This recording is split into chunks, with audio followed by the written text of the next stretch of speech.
Charging ఎక్కాలంటే ఏం చేయాలి? దాన్ని తీసుకెళ్ళి ఏం చేయాలి? ఛార్జర్కి పెట్టి ఆ స్విచ్ ఆన్ చేయాలి కదా.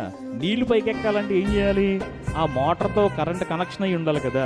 ఈ రెండు సవ్యంగా ఉన్నప్పుడే ఆ ట్యాంకులోకి నీళ్ళు ఎక్కి అది నిండుతుంది. ఈ ఫోన్తో ఛార్జర్ కాంటాక్ట్ అయ్యింది, స్విచ్ ఆన్ చేస్తేనే ఛార్జింగ్ ఎక్కుతుంది.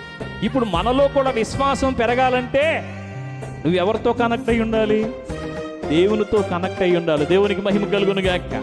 దేవునితో నువ్వు ఎంత కనెక్ట్ అయి ఉంటావో అంటే దాని అర్థం ఏంటంటే, ఎంతగా అయితే దేవుని మాట నీ హృదయంలో మారుమోగుతూ ఉంటుందో, ఎంతగా అయితే దేవుని ఆలోచనలు నీలో మారుమోగుతూ ఉంటాయో, అంతగా నీలో విశ్వాసం ఏమవుతూ ఉంటుంది?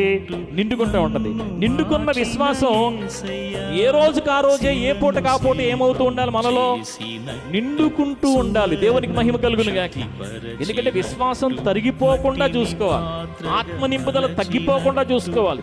ఏ పూటకు ఆ పూటే మనము ఆత్మలో ఎలా వర్ధిల్లాలో, ఎలా ఎదగాలో అనే దాని మీద మన మనసు పెట్టాలి.